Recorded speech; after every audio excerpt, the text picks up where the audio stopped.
to Ghosts in the Valley podcast. I'm your host, Al Cooley. Today I have Kale Epperson and Daniel Fogel on the show today. They are part of the Paranormal Investigations of Oklahoma. I've had Kale on the show before, and I know that their paranormal team is still one of the most diverse teams I have come across. We'll get right into my conversation with Kale and Daniel right after these brief messages. You awaken in a cold sweat. Your heart races and your breath quickens. It's 3 a.m. and you're not alone.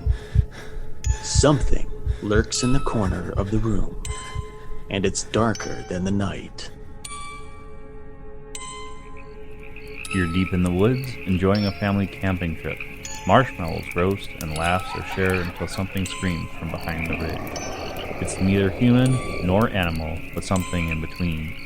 You can't see it, but it sees you. You're driving down a dark, lonely road, singing along to your favorite song, when something dressed in white crosses your path. You swerve to an immediate stop and check your rearview mirror, but nothing's there. The people are real, and the stories are legend. The problem is that legends are often riddled in myth. We uncover the truth. Tune in to Paratruth Radio every Sunday at 8 p.m. Eastern Standard Time, anywhere podcasts are found.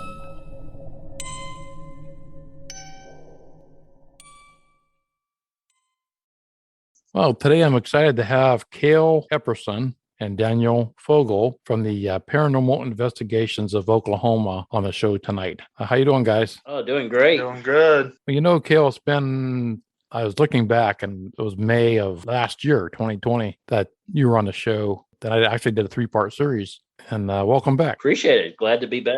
This is a good show. Before we get into, I know you have a book to release here shortly with Tammy Ross, but I do want to find out what's been happening over the past year and a half, other than COVID. Yeah, we've been busy with investigations, traveling here, there, and everywhere, and got some exciting cases. And I think we had one exorcism this year. We don't get a lot of exorcisms, but we happened to get one. It happened to be a paranormal investigator that went to a haunt in Texas, and something got attached to her, and we ended up having to do a exorcism on her. It was a pretty intense deal for her. Your team did the exorcism, or do you bring somebody in? Our team, we have 2 demonologists on our team, Reverend Harlan Bell and myself. We're usually the ones that deal with the demonic cases. We're the ones that usually handle that. Yeah, it was definitely an intense exorcism. It didn't take too long to get rid of the demon. It was basically what I consider a low-level demon, but it was enough to give her life havoc, though. Yeah, because I know a lot of pastors, including my sister. She's a pastor, and I know she didn't do any of that. And I've experienced that twice myself over the past 40 some years, but I didn't do the exorcism. I had brought other, outside clergy in to do that. Yeah, that's we'll be getting into that here shortly too, on that side of paranormal investigations, Yes. Demonic side. The nasty side as well.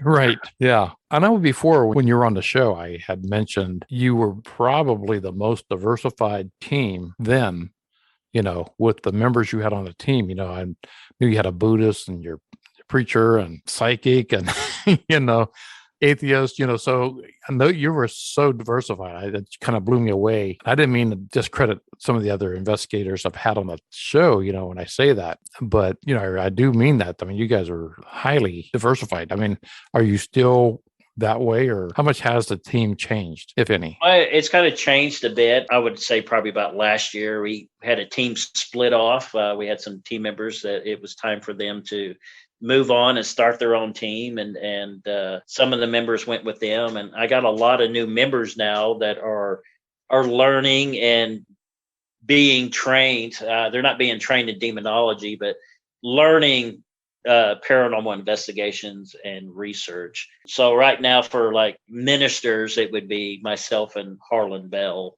And of course, if we need help on a case, we got great paranormal unity with other teams that have ministers. I can just call them up when needed, and they can join us and help us if we need it. So how many people are on your team? We got about 11 or 12. And what is Daniel's role in this? Now, Daniel's our case manager. He's the one that goes out and finds the locations, and he books the locations, or the people will contact him directly to set up a case.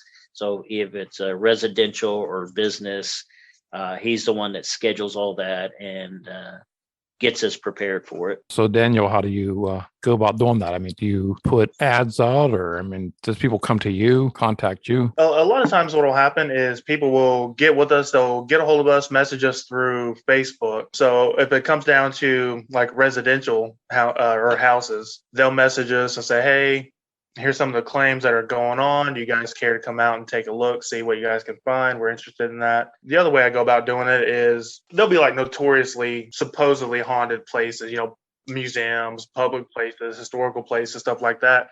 And I will get a hold of them directly as well, just to say, hey, can we come out and investigate? And then they'll either, it'll be a yes or a no. And then we'll kind of get it set up and go from there. Is it mainly residential or is it business? Right now, we've been doing mostly like businesses. We'll get residential every once in a while.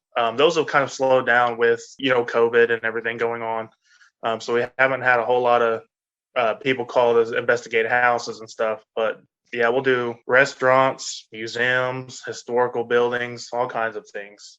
That's what we've got going right now. We had the winery. That was cool, where we made contact with John Wilkes Booth. Yeah. Or at least a spirit claiming to be John Wilkes Booth. That's true. Oh, that's cool. Yeah. Do you go out on the investigations with them, Daniel, or do you just book the investigations? I do. So I'll get everything booked and I'll tell the team, hey, this is what we're doing. This is when we're going. And I'm right there in the middle of everybody investigating, right there along with everybody. So I'm one of, as Kale was saying, they had the team, part of the team kind of broke off and went and did their own thing. And I'm one of the more tenured members still left with the team. So I'm here kind of helping train, a lot of these new guys that have come in and stuff. So yeah, he's got kind of a mixed role besides a case manager. He's like our lead investigator as well. I was going to get to that. You have probably more than just, you were just more than one hat. I've had Jerry Beavers on twice on the show, and I know she was one of your past members, Tambry Ross, and yourself. It's a very professional team. I've been following you on Facebook. I really like your paranormal investigations of Oklahoma, reaching beyond the borders into the unknown. That's pretty cool. Yeah, I always enjoyed that saying. It's stepping into the beyond, going into the unknown. When that phrase came to me, it's like we are dealing with something we really don't know what we're dealing with, and we're just stretching out there trying to find evidence or find the truth behind it all. I always enjoyed that saying. I think it fits the personality of the team very well. Do you still stay like in a certain area? I mean, how many miles out do you go? I think this year we traveled quite a bit. We've been down to Texas a couple times. Up to Kansas.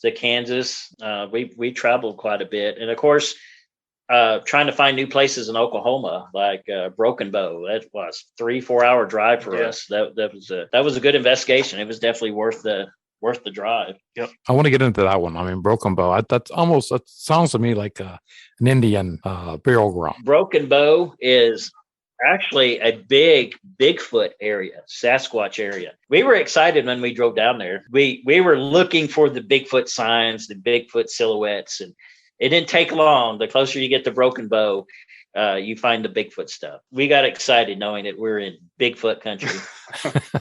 So did you see any Bigfoot or little Bigfoot? We really didn't get a chance to actually go Bigfoot hunting because we were busy with our ghost case.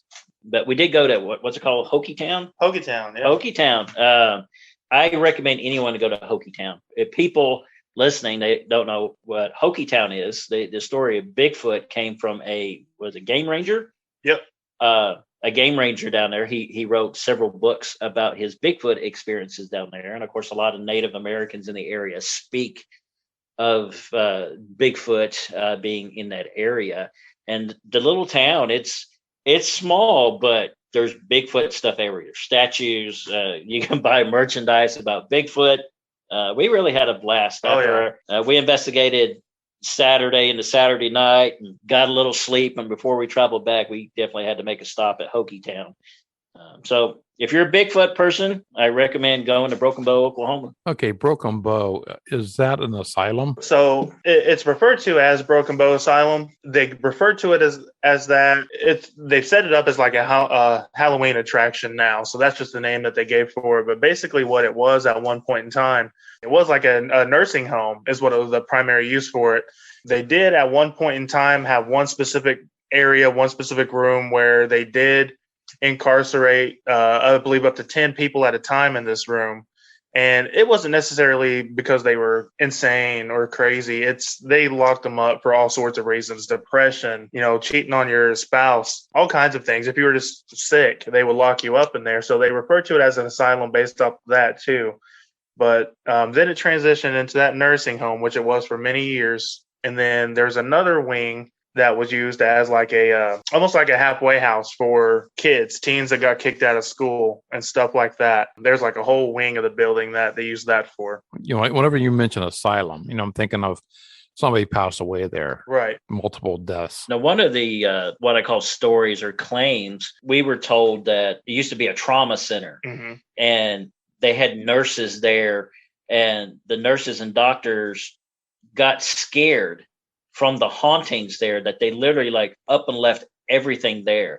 The computers, IV bags, everything was left behind. Now, currently this location, they use it as a scare ground, like for Halloween, where people dress up and scare people. But a lot of the original beds and stuff are still in the location. And apparently lots happened there. I guess they had I want to call it the boys' home. That's part of the building. They had a suicide there.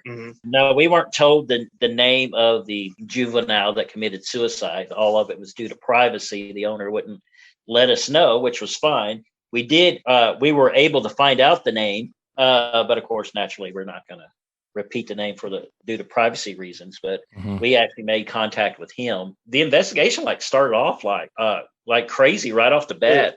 Yeah, that's probably one of my favorite investigations so far of the year that we've had. It was 3:00 in the afternoon here local time when we got there, and just doing a walkthrough. I mean, it was just hopping off the hook, active. Like, we were doing our walkthrough, and we could hear bangs and other noises coming from all other different kinds of rooms that nobody should have been in. So it was an awesome place. I think the greatest part that I enjoyed, we just had all the equipment set up. And we were out there with the pit crew from Oklahoma, and they're from Lawton, Oklahoma. And we like to do paranormal unity cases where we work with other teams. And they had this system up there. I think it's called the Halo system. It's a type of spirit box. And right when we were getting started, I could feel someone grab my arm. And it felt like a little old lady grabbing my arm, and she was squeezing it and holding me tight. And we could sense that she felt terrified and scared. And we pulled out the Halo and we started playing it. You could hear her voice coming off the Halo, and the responses we were getting, she was scared, and she was scared of somebody in the building.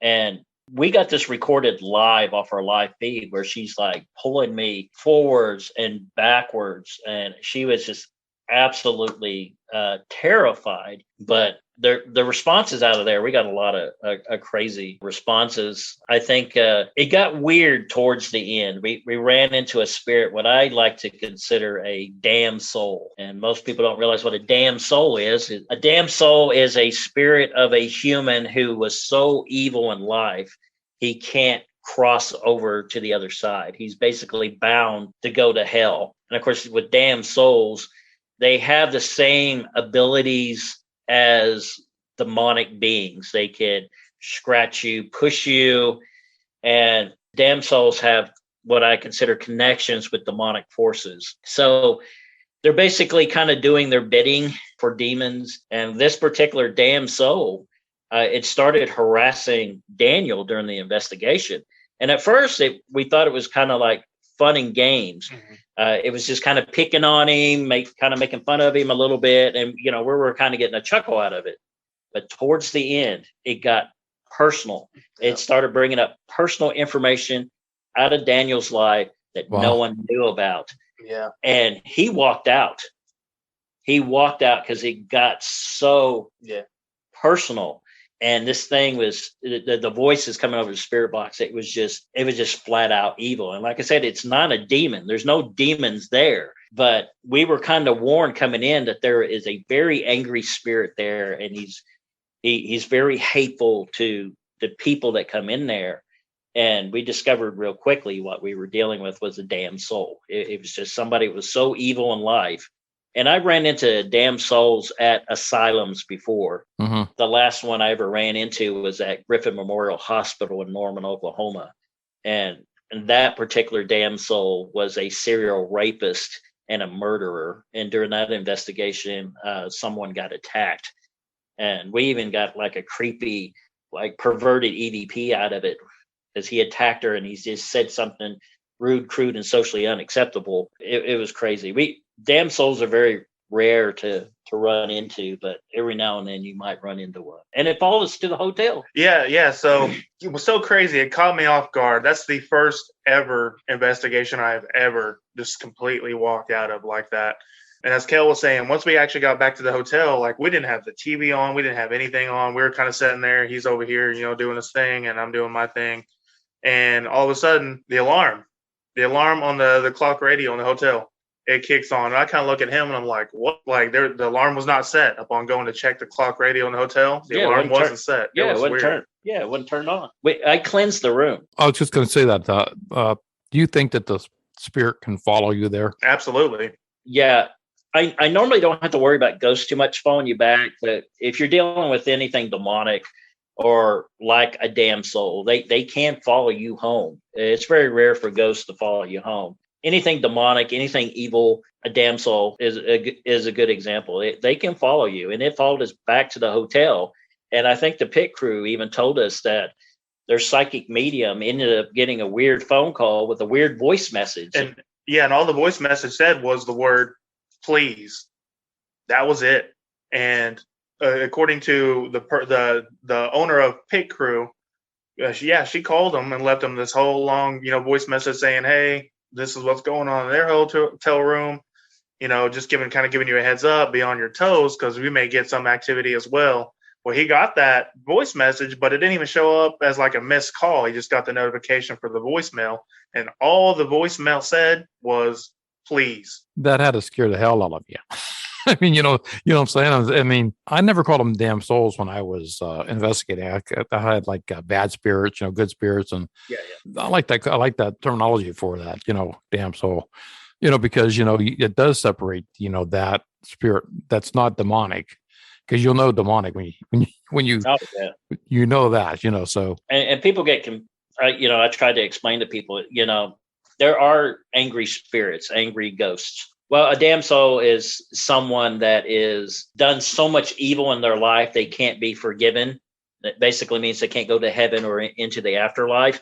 So they're basically bound for hell. For right now, they're stuck on earth. And I usually base damn souls they get their power from demonic forces because they're already hell damned anyway. And they have the same ability as demons. They can make things levitate. They can throw things, hurt you. They can tell you stuff out of your personal life.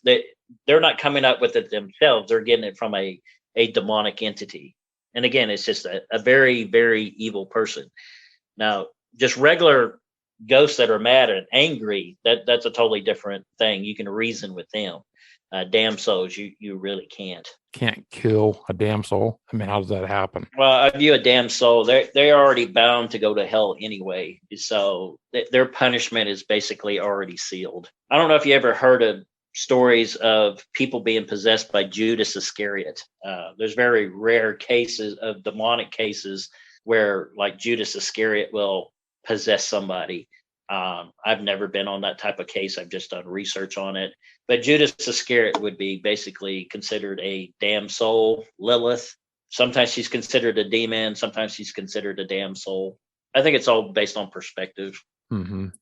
But most damn souls I've ran into, they've been just so evil in life. Like I said, they're either murderers or done something evil in life where they just can't cross over to heaven. They're just hellbound, but for some reason, we don't know why. They're just stuck here on Earth.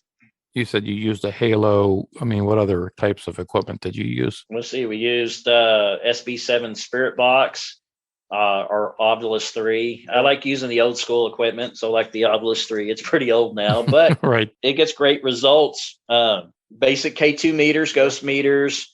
We used a Periscope 360, some REM pods. We have a REM pod that was actually given to us by the Rave Chasers, and which was also built by the same individual that built the Periscope 360, Jeremy Jones.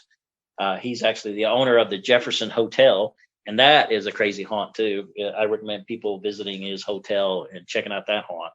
That's a pretty good haunt too. Is that in Oklahoma? Texas, actually, Jefferson, Texas. You can get some money tied up into the paranormal equipment. I know that. So yeah, getting back to the cemetery, do you do very many of those? We investigate cemeteries every now and then. I was thinking about when you were talking about running into anything evil in a cemetery. I only had one really bad experience. I really wouldn't call it bad. It was just odd for me. It was right when PIO first started up, and I think there was only like 3 members at the time. And this was probably back in November of 2006. Like I said, it was back when the team really first started going. We investigated this little bitty cemetery called Fairview Cemetery. And it's literally out in the middle of nowhere. There's just fields and stuff around. We go in, we start investigating the cemetery, and it's not a huge cemetery. And while we're in there, we're getting it felt like whispers, like somebody approaching us, trying to whisper in our ear. And we got a couple of EVPs out of there of just like an older man trying to communicate with us. But during the investigation, we just felt this sense of evil. It wasn't like with us in the cemetery, but it felt like it was outside the cemetery. We noticed that the cemetery sat on at the time, I think it was a dirt road. So on the opposite side of the dirt road from the cemetery, we noticed what it looked like glowing eyes. And we thought, well, that's weird. And we thought maybe it's an animal. So we started walking. As crazy as we started walking towards it to try to figure out what it was. And the closer we got, the eye color started changing. At first, it looked like the eyes were white, and the closer we got, they went to yellow to almost orange. And then when we were right up on the edge of the cemetery, right at the fence, the eyes were red. And we're like kind of looking at each other like, that's weird. What could that be? And we could just sense this evil like on the outside of the cemetery. And of course, I'm trying to debunk, like, it's got to be an animal. We're literally out in the middle of nowhere. It's got to be an animal. And we're thinking like it's in the brush. So we get our flashlights and crazy as us, we shine right at the eyes. The eyes disappear and we're not seeing nothing. But the moment we take the flashlight away, the eyes are there. Of course, we did not want to walk out there in the middle of the dark to try to figure out what it was. We decided to go back the next morning to make sure there wasn't anything reflective or anything like that. So we went back out the next morning during daylight. There really wasn't any bushes out there. It was an open field. When we shined our light on it, there was nothing out there, just these 2 floating eyes. And I just remember how evil that was. Now, we never got any EVPs from whatever this thing was. But for the 3 of us, for just starting off a ghost hunter team and not really knowing what we're doing, it woke us up of there's more things out here besides ghosts. We don't know if it was demonic or what it was, but that'll always stick in the back of my mind of the glowing eyes that changed color. I mean, I kept thinking like it's got to be an animal, but animals' eyes don't change colors like that. If it's a wolf or something, their eyes are going to be like a dog. They may be reflective, but they don't change colors like that. And just the idea of shining a bright flashlight in that same direction, the eyes disappear. There's nothing but empty space. Pull the light away. The eyes are back. And then going back out there during the day and realizing there's nothing reflective and it's nothing but an open field that was freshly cut. So it wasn't like weeds or anything. It gave us a wake-up call. It definitely gave us a wake-up call that we need to be careful. The Cowtown Museum. We went to Wichita, Kansas with the Wraith Chasers. They do that TV show Haunted Towns. They had an event out there. So we went out there to investigate with them. And we went out there with our sister team out of Texas which is RIP Paranormal. And we went out there and investigated the town with the guys. Now, basically what that museum is too is they've got, I think, like 70 different buildings, which half of those are like original buildings that they had taken from just various parts of Wichita. We're talking like 1800s, like cowboy days. Some of the buildings they had to like rebuild. But basically walking into this place, once you come in through the main gate or through the main building, it's like just stepping back in time, back into the 1800s. You're in the wild, wild west in Kansas. I love those buildings. Right. And they've got replicas of like saloons, hotels, houses, train stations, everything you can possibly think of, any kind of building that would have been, blacksmith shops. They've got replica buildings like that. And that's a very, very active place. We've actually been out there a couple of times now as well to investigate, and it's never disappointed. Any certain type of equipment you like to use more than another, during your investigations? Personally, I like to use the spirit box, and then I like to use the periscope, and then the REM pods. And then the Ovilus. Those are my probably favorite pieces of equipment to use during investigation. Yeah, I used to like the spirit box and EVPs and the REM pods. Yeah, I mean, yeah, that was, of course, they've come a long way since I've been doing it. Mm-hmm. And kind of high tech now. With the graphics and the 3D. Yeah, we use the Poltercom a lot this year too. It's another device made by Jeremy Jones. And it works similar to a spirit box, but the communication coming out of that, you can hear your name being called on it. It's an amazing device. We got a lot of hits. Oh yeah, a lot of hits from Cowtown off their Poltercom. What do you have? Anything coming up? I think we were actually trying to plan a Bigfoot hunt, but that kind of fell through. We were trying to hook up with Calvin White. He runs just paranormal stuff. I think that's what his team's called. Mm-hmm. And he's Native American. And the location he's at was like one of the biggest like paranormal sites. It's actually on Native American reservation for the Cheyenne and the Arapaho. But he does all the investigations out there.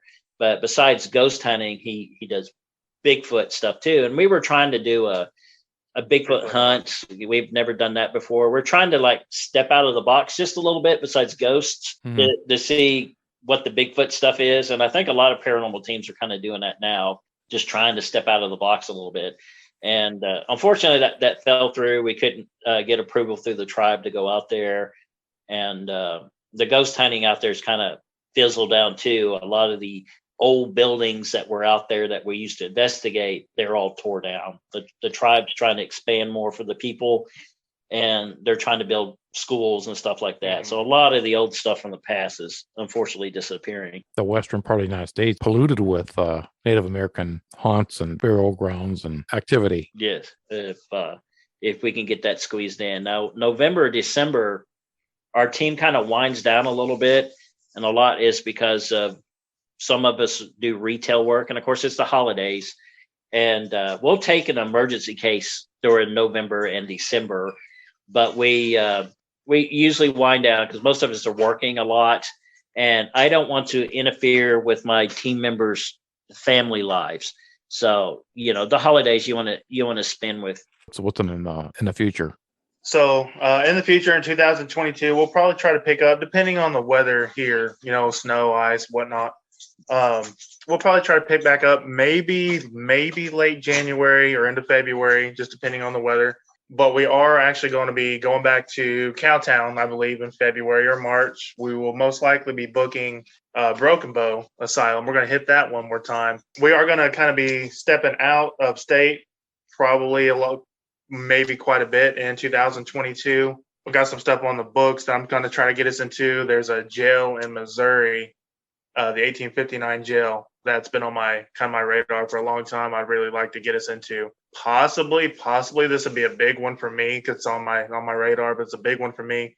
Gibbsland, Louisiana, where Bonnie and Clyde met their fate. Mm-hmm. That I'd like to get us down there as well.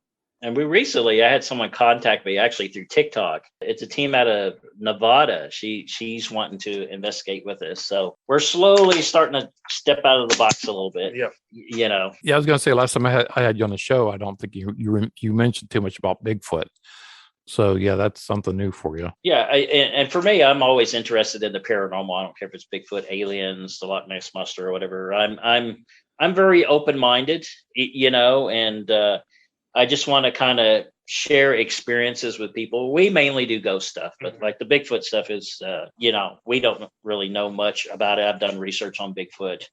I guess the Bigfoot phenomena is not as big as ghosts. Like most people, they're more into ghosts, which is interesting why they wouldn't be into Bigfoot, because Bigfoot is something, could be a possible living creature, Right. That's what I love about this podcast. I'm not just with ghosts or spirits.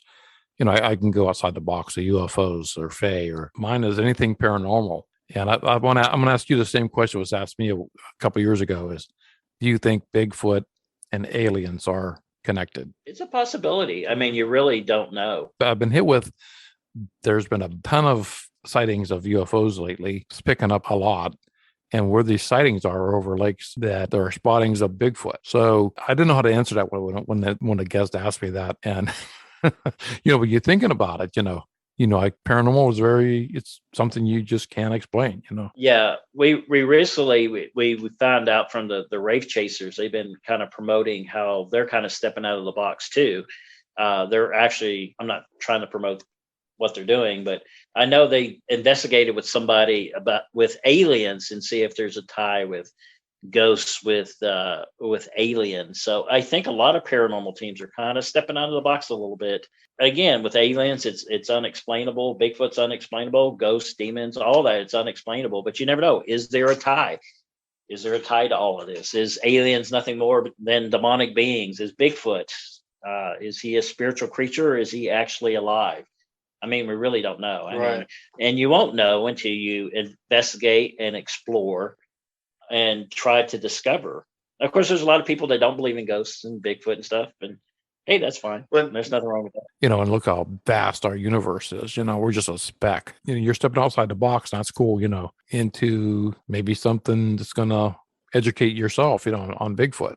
A lot of people that are skeptics, they tell me they don't believe in ghosts, and how can you prove ghosts are real? And I usually tell people flat out, there's no physical proof that I can prove to you that ghosts exist. I can prove to you electronic voice phenomena exist, but I can't prove to you it's ghosts, aliens, Bigfoot that's talking. And I usually tell people, when it comes with ghosts, you have to have an experience. You have to be there. Yeah. And witness and experience the activity. So like us going into Broken Bow Asylum, I had the experience of an entity grabbing my arm, squeezing me. And that is such a weird and unique feeling, knowing you're standing there and some invisible person has their arm around you and you can physically feel it on your skin.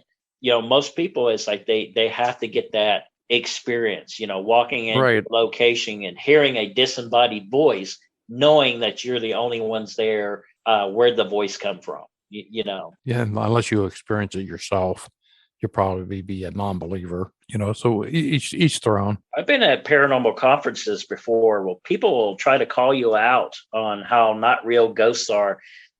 Me and Daniel had our own little table set up. We were selling like T-shirts and stuff for the team, trying to raise money for the team. And I had some holy water and stuff sitting out. And we literally had someone walk up, grab a bottle of holy water and say, "This is stupid." And they completely walked off. And I'm kind of looking over at Daniel like, why are you at a paranormal conference if you don't believe in this stuff?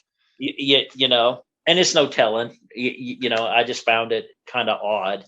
One of my favorite quotes too, to quote him, Ed Warren, I think at one time said, "Nobody believes in ghosts, but everybody's afraid of them." And that kind of goes to show, it's just like, mention the word ghost or start talking about that, everyone kind of gets, spooked.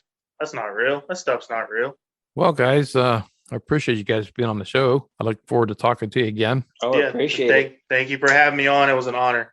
I want to thank Kale Epperson and Daniel Fogel. It's always an exciting time when they're on the show. I will have their links at the bottom of this episode, and please check out Paranormal Investigations of Oklahoma. I'm your host, Al Cooley, Ghosts in the Valley podcast.